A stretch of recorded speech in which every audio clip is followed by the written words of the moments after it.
gonna also have you go to Psalms 10 and 7.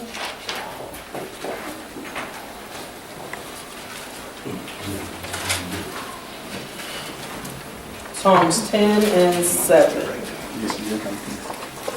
It reads as follows. This is the message. His mouth is full of cursing, deceit, oppression, fraud. Under his tongue are trouble and sin, mischief and iniquity. Now, how do I say this? How does that have to do with bitterness? What does that have to do with bitterness? His mouth is full of cursing, deceit, oppression, fraud. Under his tongue are trouble and sin. Yes, Brother Keith. You said how that has to do with bitterness, but it's in his heart. He's not happy. I mean, everything is just complicated. Okay. Yes. Well, I'm just going to kind of take a shot in the dark of this, but usually when somebody is unhappy with themselves and what they're doing and everything around, it makes everything around them that they're unhappy about that as well. So when they speak, it's just negative. Nothing is positive about anything that they have to say about anybody or anything. Okay. Brother Charles, Brother Mike. Like, I remember how I used to be. I get bitter towards someone, I'll start talking about what they did, this, everything bad they did, because I got something against them. I'm bitter, or they did something to me. If they did something to me and I'm bitter toward them, I'm going to start talking bad to them, or if you make me mad, don't agree with me, my tone of voice will change. I'll get louder, I get more animated, and everything, and my tone is threatening, and all that kind of stuff. And that's because I'm bitter. You know what I'm saying? I used to show it like that. I had a thing a couple of weeks ago, I wasn't bitter, but I was trying to Keep it real. push my wheel. I wasn't bitter, but I was trying to push my wheel on somebody, and the girl said, your voice got loud, you wouldn't let me talk, you got animated. See if somebody don't agree with you, you use a tone of voice and you'll take it. That's getting bitter, you know. What's that? Brother Mike. I'm gonna piggyback on what Keith said, because abundance of the heart speaks the tongue. And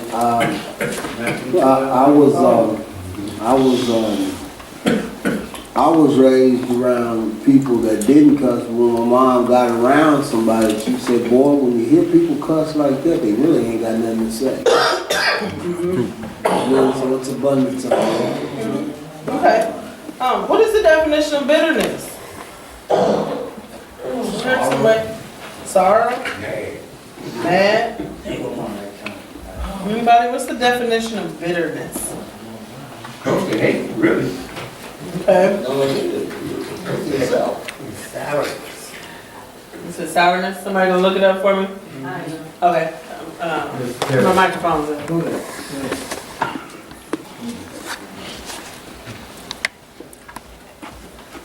I have 2, anger and disappointment at being treated unfairly, resentment, sharpness of taste, lack of sweetness. Okay. Thank you. Yes. All right, I got having a taste that is sharp and unpleasant, expression of severe pain, grief, or regret. Okay. I have, one of my commentaries, it said bitterness in the Psalms deceits. The word bitterness is used to denote severity, harshness, cruelty, reproachful, and malice words. And those malice words are the cursings that you put upon someone, okay? And you guys kind of hit them on the dot. A figurative sense, extreme enmity, grudge, hatred, or rather an excessive degree, or implacableness of passion and emotions. And basically, just like you said, you really have nothing else to say. Okay? As bitterness of anger, is sharpness, severity of temper, biting, sarcasm. When I seen that, I used to have a tendency to try to cut people real short at the knees with my words, though. And I always tell my kids, don't say anything. You come and let me know. and I'll let them know. I had an incident this morning. I think I did pretty good though. We've had some issues with one of the bus drivers of my 2 little kids. And some issues, like, you know, hitting the brakes, you know, them hitting the back of the seat. And, you know, I think I handled that pretty well. Well, this morning, they weren't late. He literally picks them up in front of the house. And so they went outside probably about 8:14, and he drove on by, and Isaac is running after the bus. Now, if he just reached out, he can touch the bus, but the bus driver just kept on going. Oh, yeah. So, you know, I've been bitter. I don't feel good, and I didn't feel good. So I was like, okay, you know, I called the bus station, and at the time that I'm calling the bus station was the time that he was technically supposed to be picking them up. And so they sent him right back on around the corner because he left them, you know, you left at 8:15. They don't get picked up till 8:17. So when he came back, I'm in my house cold, in my house shoes. I went out to the bus as cold as it was. And I just asked him just as kind as I said, do you have a problem with my kids? And he said yes. And he said yes. So I was like, okay. And so as we're conversating about the time and them being where they need to be, and he was like, they need to be out 5 minutes beforehand. I said, it's 1 below 0. They will not. As long as you're, you know, I'll make sure that they're out here when you pull up, or whatever the case may be. Well, he went to go shut me in the door, because apparently he was done saying what he had to say, and my husband was looking out the window. And so here he comes running outside. He was like, no, you didn't try to shut my wife in the door. I mean, but at that time, he just said some really mean things. I could have cussed him out. And I told him, I didn't cuss at you. I kindly asked you a question. And I believe that we should have been able to talk about it. But instead, you know, you wanted to get ugly and shut me in the door. So, and once I let him know, I said, well, I have the bus people on the phone. So he kind of calmed his tone a little bit. And he was like, well, ma'am, I really have to go. And because he thought his boss was on my phone. But at that time, I think I handled it very, very well. And I might have said something that kind of bit him a little bit. Just kind of being a little sarcastic. But I knew at that time I had to say something to back off of that conversation, which was, well, I have your employers on the phone. That was my sense of saying, okay, I'm going to back up and allow you to put your own foot in your mouth. So, that biting sarcasm, I do understand that, but that is a sense of bitterness. And so even Christian, unchristian, you know, we have to watch that, because it's just as well as basically cussing them out. Yeah, because he ain't done with me yet, because I couldn't do that. Am I on? Yeah, because at the time, when I'm looking out the window, see my wife got, her phone is on speakerphone, and I'm listening to her. I look out the window, I see him shutting her in the door. Hey, I couldn't get up fast enough, you know. And when I'm coming out there, he said, yeah, can you get her? I'm saying, I'm trying to get to you, brother. I'm keeping it real, though. You really gonna shut my wife up in the door, you know what I'm saying? Bad enough that you treat my kids like that, you know what I'm saying? But us being as Christians, sometimes, you know what I'm saying, don't take that title for granted. It would be sometimes, hey, I still need work on me too, though. You know what I'm saying? But I'm keeping it real. When it comes to my wife and my kids, hey, I'm a different person. You know, so you could have shoved me up in there, and you know we could have dealt with it. But hey, y'all pray for us.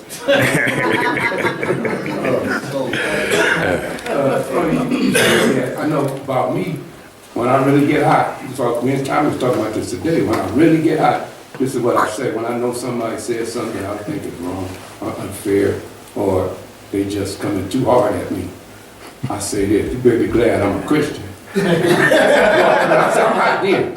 Anytime I say I'm hot, but that's the only way I can calm down. I have to say that, because anything after that, it ain't gonna be Christian. You have to tend to remind yourself sometimes. Yeah, I That's have why to we say have to do that. a That's when I daily, really get hot. I say that. daily check. And I said, that'll shut me down. Because anything past that, it ain't gonna be Christian, but I have to say that.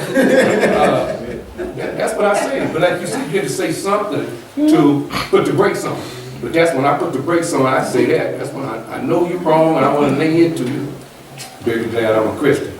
Well, you know, I had to do that because at the time, I'm not recognizing what I'm looking like, you know, and obviously I was coming off very aggressive, because the baby started crying. And I was like, okay, I need to back up a little bit. There's another baby on, you know, he looked like he was about in kindergarten. And for him to start crying, obviously he could even feel that there was some animosity between me and the bus driver. And so I had to back up and you know, take myself out of that situation and realize that I am a Christian and I am still a grown adult. And I don't want to make anybody feel like that, let alone another kid. And so sometimes you just have to back up. Yes. Yeah, I was sharing with Charles this morning. I was also out there at 1 below 0, 1 degree this morning. I had dropped my car off at the shop and I waited on my sister to come pick me up. So I went out to stand on the corner so my sister would know where I was. And there was a laundromat there, so I bagged up into the laundromat. And the lady told me, you can't stand in here. And I stopped, I took my hood off, I looked at her, and I smiled. I put my hood back on, and I went on outside.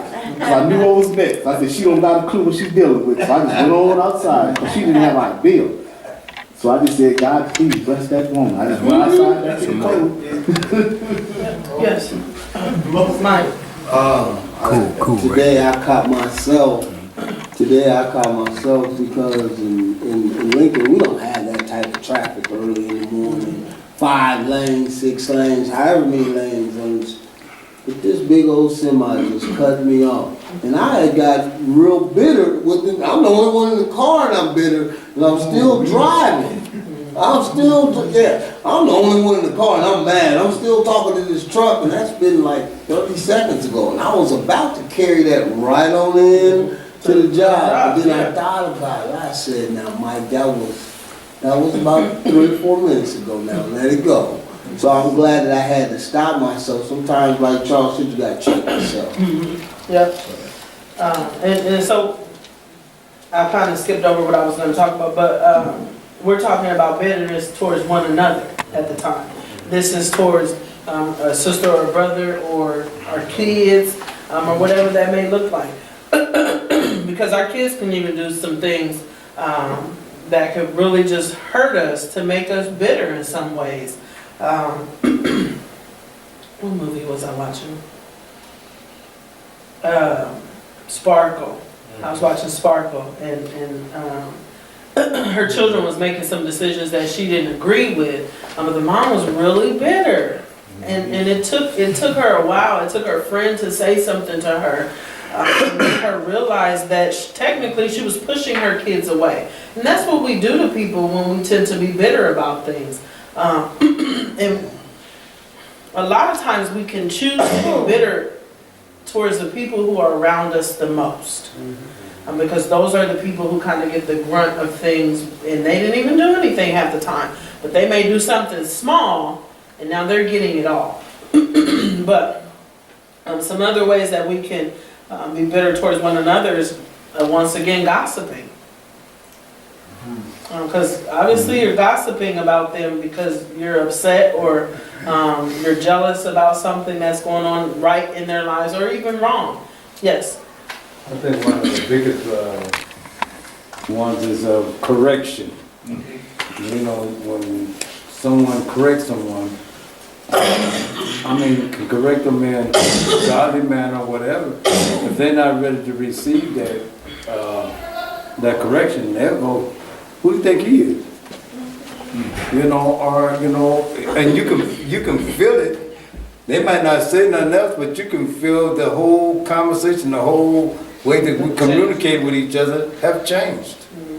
And that comes with not humbling yourself.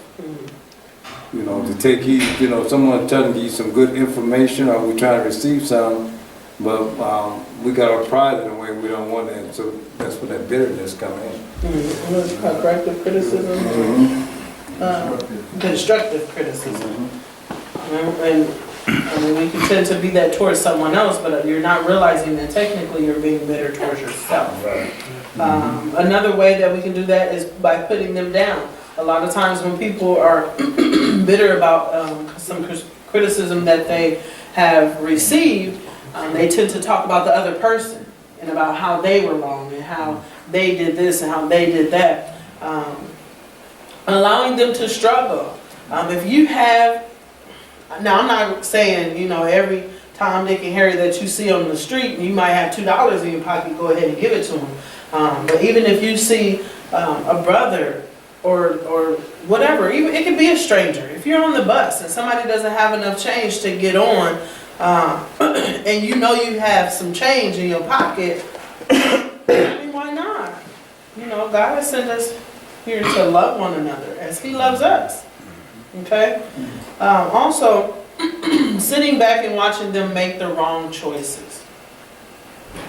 It's kind of like having the crab in a barrel mentality. I'm down here, so you need to stay too.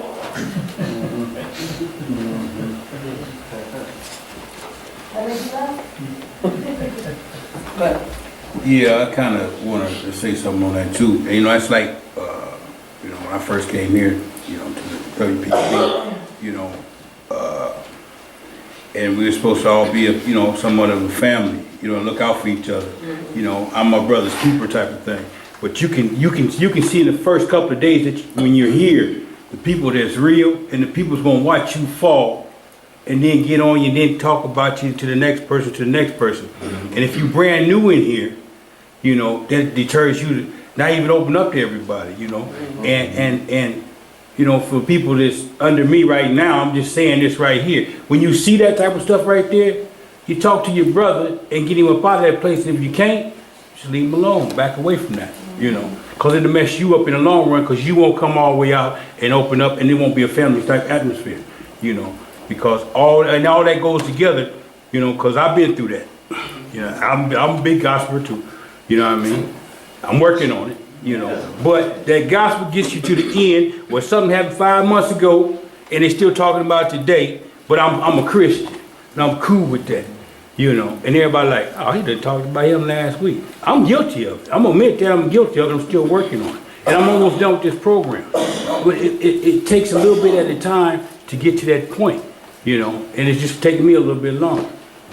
and it's like saying, you know, he without sin cast the first stone. I mean, you know, we can sit back and talk about other individuals, but I think a lot of times you spend so much time on talking about the other individual, we fail to take inventory of our own mess, which allows us to spiral. The scripture that I went and got was 1 Samuel 1 and 6. I'll just read it real quick. It's about Hannah, and apparently her husband had a few wives. Because one of the other wives, it says, but her rival wife taunted her cruelly. She couldn't have kids. Right. Rubbing it in and never letting her forget that God had not given her children. Just something that, I mean, and that wasn't simple, you know, but just having individuals within this program, having individuals in our lives, and basically taunting them with the things that we have.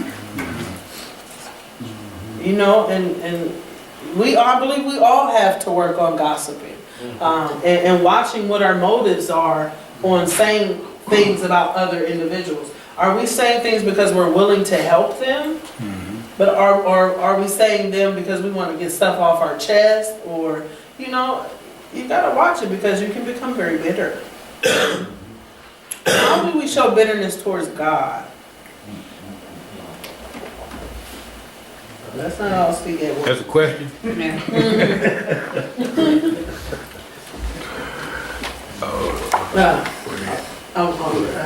She had her hand up first, I apologize. We get to you later. Yeah. I would say, you know, you can show bitterness for God. I've been praying for this and you're not coming through, you know. You said all I have to do is ask. I've asked and asked and asked and you're not doing it, you know, so you're not Complaining, murmuring. Right. Oh, okay. Someone would imagine like, but you know, God let this happen. I mean, you know, God really loved me. You wouldn't have let my brother get into a car crash, or God really loved me, you wouldn't have let me go to prison, you know, whatever, he's getting mad at God, 'cause, you know, you're on mistakes, or whatever the case may be.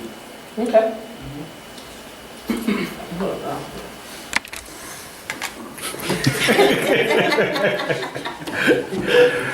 Well, take Mike from you. No, what I'm saying is, you know, every time somebody you love pass, you know, and for me, you know, then I question God and I'm bitter because it wasn't their time, or why couldn't that person pass and leave this one here because this was a good person, and you know, that right there, yeah. Okay. Anybody else? Brother Charles? I heard what you said. You gave me a clue when you said complaining and all that. I guess I ain't never actually did this, but since you brought it up, one way, I'm taking a shot in the dark here. No, I ain't never, when I'm going to talk about it, I ain't never been like that, but I'm thinking, since you said, like if you don't get your way, like what she said, God, you didn't do this, you didn't do this, so you get bitter, so if that's the case, I'm just gonna do everything wrong. Ain't no need me trying to do everything else right. You didn't get this right, you didn't do this for me, I'm out going back to do this then. That's probably showing bitterness toward God. You know what I'm saying? You gave me a clue when you said complaining and all that. So I guess that's a way of showing bitterness. I think he did like, okay, let's say my mom died.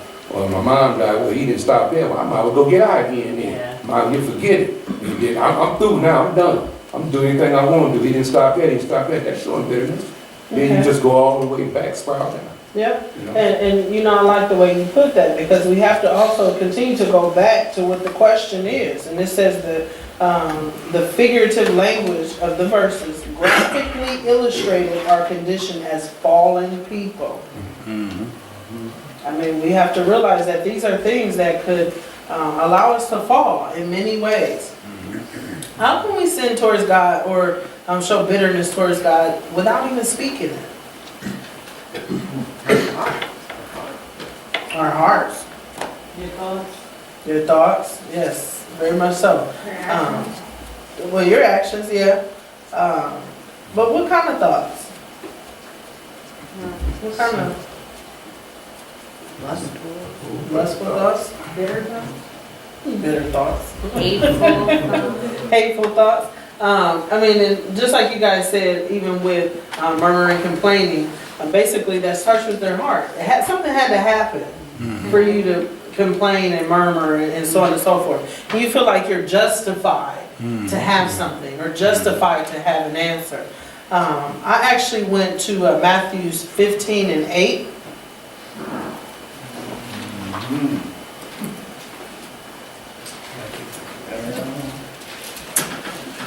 It reads as follows. The Message version. Okay. It says, these people make a big show of saying the right thing, but their heart isn't in it. They act like they're worshiping me, but they don't mean it. They just use me as a cover for teaching whatever suits their fancy.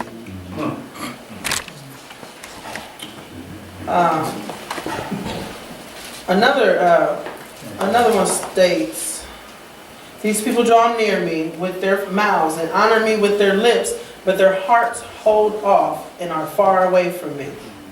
That was important for me because even in some senses, we like to call it more religious beliefs. You religiously believe that you have to come in and set up a certain way, or you religiously believe that if you don't do A, B, C, and D, not believe in Jesus Christ or anything like that, but if you don't do anything, we talked about it in Sunday school, like different works. Oh, I have to be on the praise team, or I have to do whatever else. If you're not serving God because you love Him, it's not in your heart. Because we love with what? Not with our minds. We love with our hearts. And just the act, oh, she left. Like Carly said, just that act of doing so shows bitterness towards God.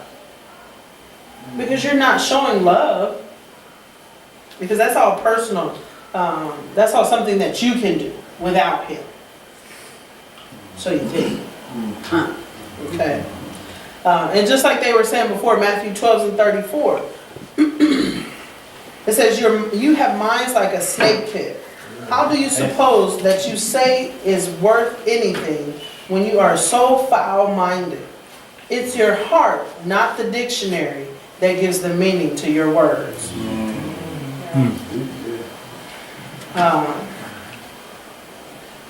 For me, I was like, okay, hold on, what? You got up there?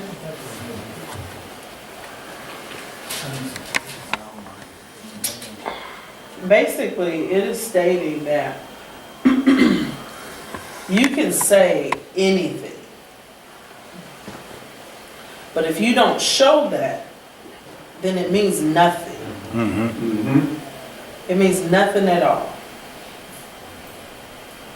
And those are other ways that we can show bitterness towards God. You can say, okay, God, I'm going to love my neighbor as I love myself, or, you know, I'm going to, let me see. I don't have an example for myself. Anybody have an example? Mike? When you say example, you mean like something that you live by or something? How's it Oh, for okay, you? me and my councilman, when we talked, he said, Mike, I gotta use that now. I tell him, he asked me some of my goals, I said to, let what I do speak so loud that I don't have to say nothing in a positive way. Okay. That's so true. Anybody else? Here's an example, like, say like if I myself say that I'm doing this in the church, I'm doing that in the church, and I'm gonna do this after church, I'm gonna help that person, I always say that. But when I leave, I never do it. It's like, who am I trying to convince myself? You know, it's like you really don't do these things. You say you're doing these things, but in actuality, you ain't helping nobody but yourself. Okay. By what you say for reward in front of man. Like it says in the Bible, what you put like the heathens in the streets, then that's when you get your reward from the people in the streets. If you do it in front of man, you get your reward from man, not from God. I like that. Brother Charles. Actually, what we're talking about is a hypocrite, is what you're talking about. Because that's what you're talking about, all that stuff means hypocrite. But I'm just going to read out the commentary. It's like you say you honor God, but your heart is far from Him. You know, that's what you're saying. That's kind of what So go ahead. I Brother. think you was talking about, I think there was the Pharisees, they was talking through the Sadducees and the They're talking to Pharisees. the Pharisees And they was out religious. there just like in public doing, they think they was doing God's work, but in the background, they was doing so much of the opposite. And they was trying to get the people to honor them. Instead of them honoring God, they was trying to get the people to honor them. And so, Well, to honor them and to do certain things. certain things, but certain things that they wasn't doing. Right, right, right. Thank you for pointing that out. Yes. And then you gotta look at the scripture right there. It said you have a mind like the snake pit. How do you suppose what you say is worth anything? Well, first of all, you gotta look at snakes. And you know, then you be slick, cunning, deceitful, and then it go on to say, is it worth anything when you are so foul-minded? See, your mind is so fouled up. Everything that in your mind that is so foul, it's going to eventually come down to your heart, and then it's going to receive from your mouth. So, you know, with that scripture right there tells a lot once you break it down. Well, and then I'll come to you, Jimmy. That's so true. Because the thing is once you continue to do things over and over and over again, if your heart is not in it, you're going to get tired. You're going to get frustrated. You're going to get bitter. Because no one is paying you any attention. No one is giving you what it is that you're actually looking for. Because when you're doing things of that manner, you're looking for something from someone, just like Brother Charles said. We're supposed to be rewarded from God, not from man. And once we look for that reward from man, you will be let down every time. Every time. Yeah, because in this verse here, it's saying, "O generation of vipers, how can you, being evil, speak good things? For out of the abundance of the heart, the mouth speaketh." So that's pretty much saying that it's within your heart that comes out your mouth. You know what I'm saying? So whatever you're saying, you truly believe that. Yeah. So true. And I just like the 35. And it says, the good man from his inner good treasure flings forth good things. And the evil man out of his inner evil storehouse flings forth evil things.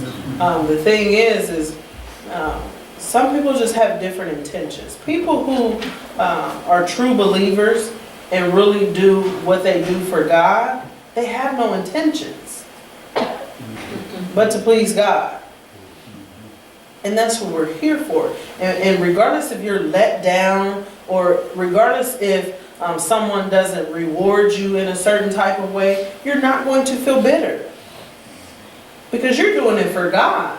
You're not doing it because, I want somebody to give me a handshake, a pat on the back, or a good job, or well done that I know that my Father will give me when my time is done. But I can guarantee you, whatever it is that you're doing, if you're not doing it for God, you will be let down. And you will become bitter towards whomever that is. Regardless if it's God, another individual, or even yourself. I am my worst enemy. I am my worst critic. And so when something doesn't go right, or something is going wrong, or whatever it is, where I failed at something, I can talk my way into circles. But then that's where I have to go to God and say, hey, I didn't do this for myself. I did it for you. And I'm going to let go and let God. Amen. And so with that, I give to you that with all things, do it for God. And just try it. That's the message. All right.